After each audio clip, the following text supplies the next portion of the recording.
Hello बच्चों। तो बच्चों इस वीडियो में हम बात करेंगे the term structure of interest rate chapter के दूसरे पार्ट की।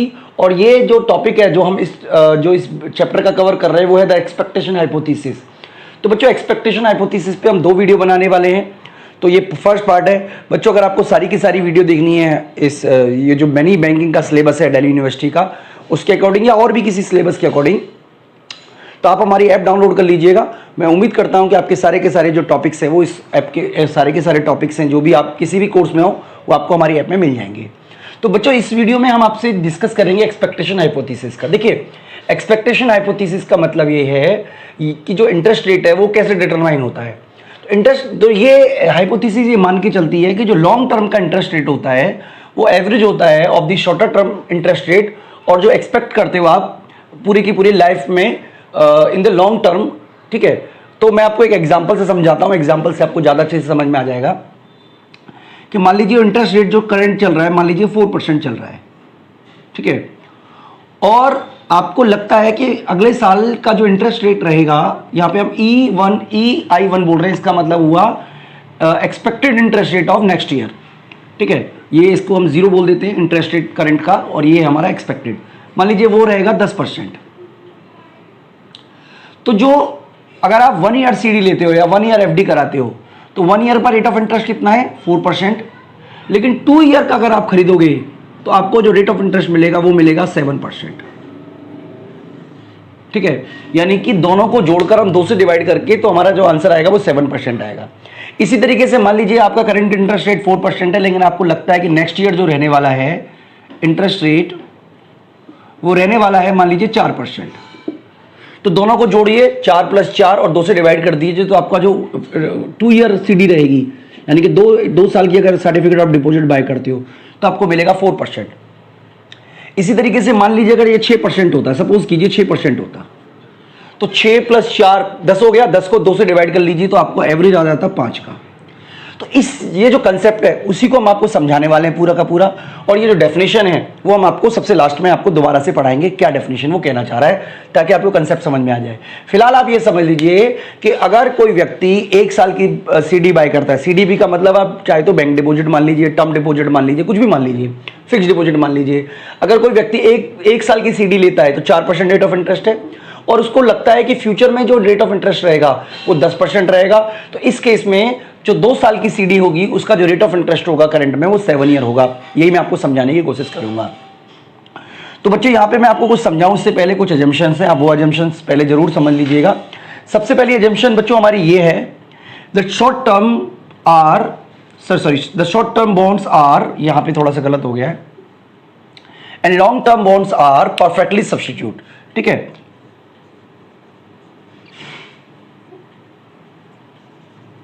तो क्या लिखा हुआ है, short term bonds are and long term bonds are perfectly substitute, यानी कि short term bonds and long term bonds are perfectly substitute.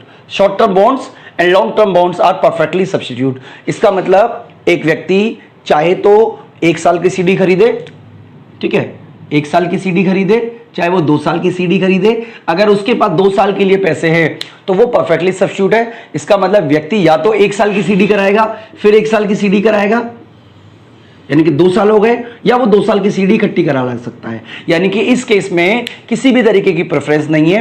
यानी कि उसके पास मान लीजिए 10,000 रुपए है तो 10,000 रुपए वो 2 साल के लिए रखेगा। उसके बाद 2 ऑप्शन है। पहला ऑप्शन क्या है कि वो 1 साल की CD बाय करे, और जब 1 साल की CD मैच्योर हो जाए तो वो दोबारा से 1 साल की CD बाय कर ले, तो 2 साल हो गए। इसी तरीके से उसके पास 2 साल की CD खरीदने का भी ऑप्शन है, तो वो हो सकता है डायरेक्ट 2 साल की CD बाय कर ले। यानी कि दोनों ही चीजें जो हैं वो समान रूप से प्रेफरेबल है, यानी कि ना तो वो 1 ईयर की CD को पसंद करेगा ना 2 ईयर की, दोनों बराबर है। इसीलिए हमने कहा कि शॉर्ट टर्म के लिए जो बॉन्ड्स हैं दे आर, आप कह सकते हो perfectly substitute for 2 year bonds. तो ये हमारा पहला एजम्पशन है। दूसरा हमारा एजम्पशन क्या है कि जो मैटर डिपेंड करता है वो डिपेंड करता है रेट ऑफ एक्सपेक्टेड रिटर्न। देखिए मैं आपको समझाता हूं, देखिए क्या मतलब है इसका। देखिए ये तो मैटर आपको क्लियर हो गया कि 1 साल की CD है 2 साल की CD बात बराबर है। मान लीजिए यहां पर उसको 10,000 रुपए मिल रहे हैं, 10,000 के बदले 11,000 मिल रहे हैं, और यहां पर उसे 12,000 मिल रहे हैं। ठीक है, मतलब अगर वो यहाँ पे 1 साल की सीडी लेता है, फिर 1 साल की सीडी लेता है तो उसे 11 मिलेंगे, और वो 2 साल की सीडी लेता है इकट्ठी तो उसे 12 मिलेंगे। तो वो डेफिनेटली 100% वो 2 साल की सीडी ही लेगा। ठीक है, ये इसका कंसेप्ट है। अगर मान लीजिए इसी तरीके से यहाँ 12 जा रहे हैं और यहाँ 11 जा रहे हैं, ठीक है, तो वो 100% जो है वो 1 ईयर सीडी और 1 ईयर सीडी ही बाय करेगा। और अगर दोनों ही में आज को जो एक्सपेक्टेड इनकम है वो 12-12 हजार है, उस केस में वो एक तरीके से न्यूट्रल हो जाएगा।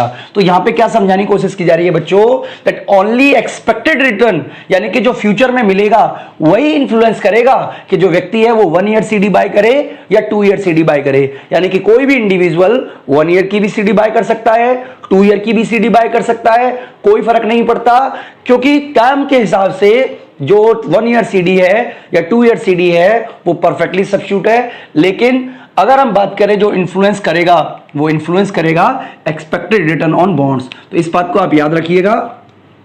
तीसरा बच्चों हमें समझना है कि जो इन्वेस्टर है वो रिस्क न्यूट्रल है, यानी कि वो रिस्क लेना नहीं चाहता।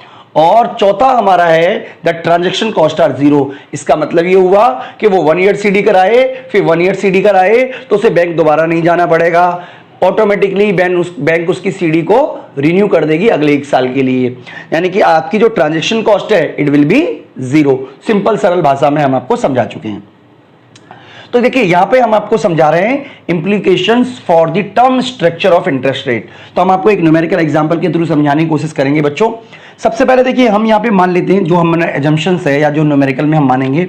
सबसे पहले मान लीजिए आपके पास 10,000 रुपए हैं और अगले 2 साल तक आपको उस 10,000 रुपए की जरूरत नहीं पड़ेगी। यानी कि आपके पास 2 ऑप्शन है।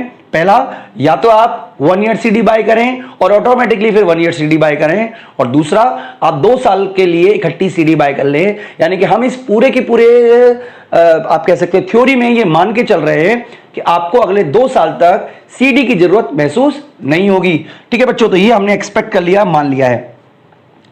अब देखिए यहां पे जो हमारा करंट इंटरेस्ट रेट है वो 4% है।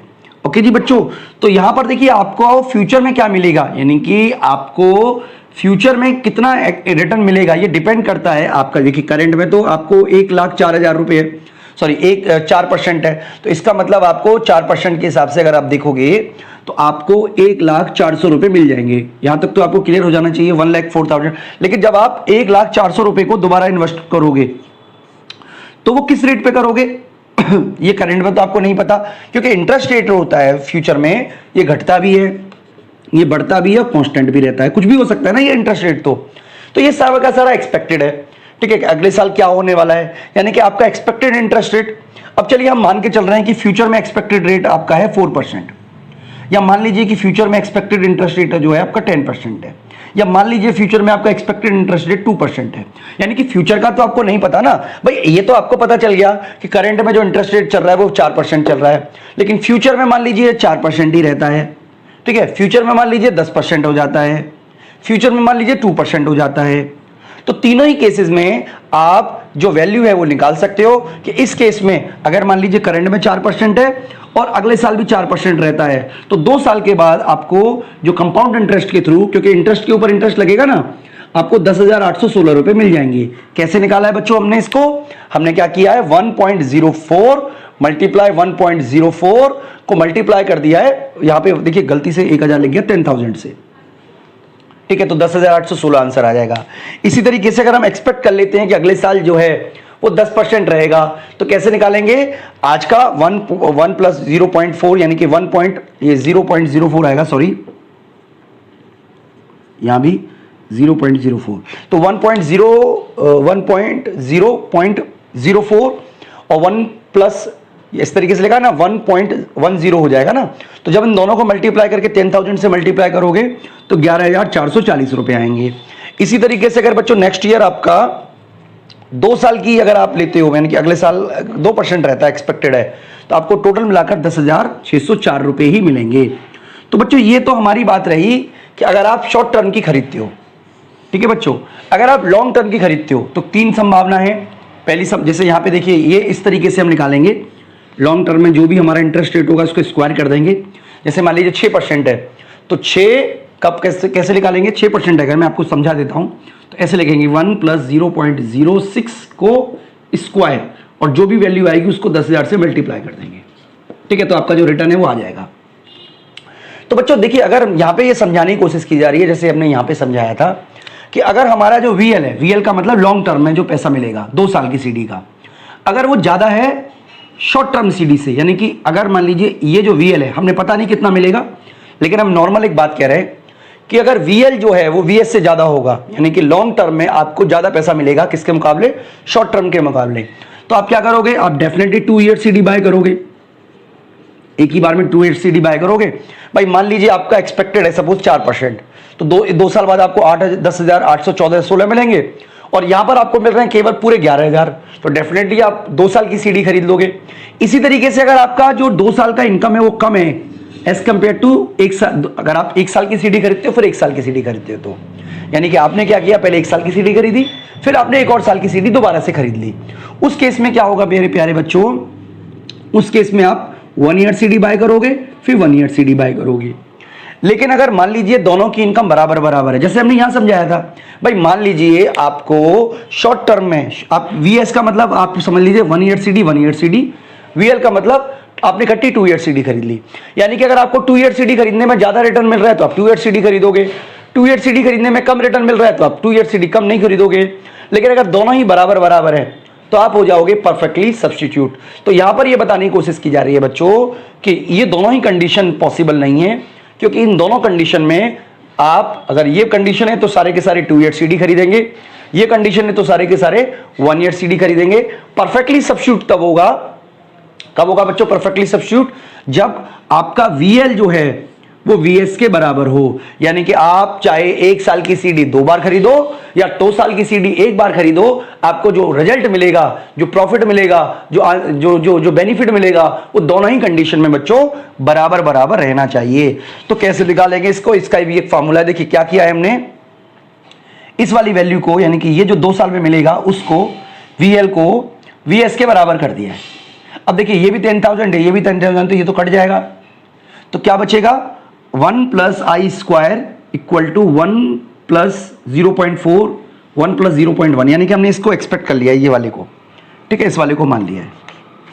तो यहां पर देखिए जब हम इसको निकालेंगे, मल्टीप्लाई कर इसको करेंगे तो स्क्वायर, यहाँ पे रूट है ना, सॉरी यहाँ पे स्क्वायर है ना, तो इधर जाके वो रूट में कन्वर्ट हो जाएगा, तो जो वैल्यू आएगी वो आएगी 1.0695, आप करके देख लीजिएगा। तो ये लगभग 7% के आसपास आ गया, यानी कि जैसा कि हमने आपको बताया था। देखिए अगर जैसे यहाँ पे अब इसको कंक्लूड कर लेते हैं, देखिए यहाँ पे मैं आपको बताना चाह रहा हूँ कि अगर मान लीजिए ये वाला कंडीशन है, ए कंडीशन है, ए कंडीशन की बात कर रहे हैं, तो ए कंडीशन में देखिए क्या हुआ था, 1 ईयर कितना था, मान लीजिए ये करंट में जो चल रहा है वो चल रहा है 4%, और आप एक्सपेक्ट कर रहे हो, कितना एक्सपेक्ट कर रहे हो, मान लीजिए 4%, तो दोनों को जोड़ोगे तो जो आपका एवरेज आएगा, ठीक है, यानी कि जो 2 ईयर CD का आएगा वो भी आपका 4% ही आएगा, ठीक है। अगर मान लीजिए ये 4% है, ये 10% है, तो 10 और 7 14, तो 2 साल की अगर आप CD बाय करोगे तो ये आएगा आपका 7%, जैसा कि हमने यहाँ पे निकाला हुआ है। इसी तरीके से मान लीजिए अभी 4% है और एक्सपेक्टेड 2% है, तो 4 में 2 को जोड़ो 6 को डिवाइड कर दोगे 2 से तो 3 आएगा।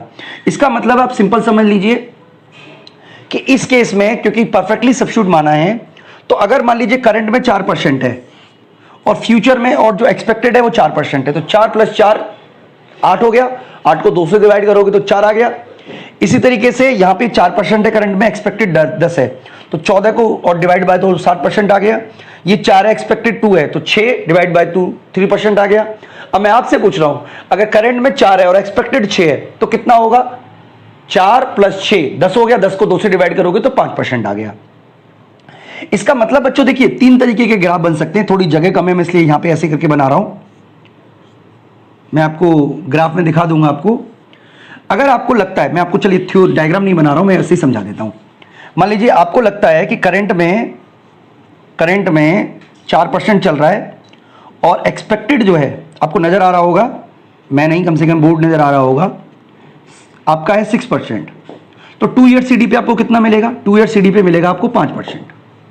ठीक है बच्चों, ये बात आप याद रखिएगा क्योंकि दोनों को जोड़ दिया। इसी तरीके से करंट में 4% है, एक्सपेक्टेड भी 4% है, तो आपका 2 ईयर CD पे मिलेगा आपको 4%, और करंट में 4% है, एक्सपेक्टेड 2% है, तो नेक्स्ट ईयर आपको मिलेगा 2 ईयर का 2%। तो इसको हम बोलते हैं बच्चों आप कह सकते हो क्या, एक्सपेक्टेशन हाइपोथेसिस। एक्सपेक्टेशन हाइपोथेसिस क्या बताती है, अब एक बार यहां पे दोबारा आ जाइए।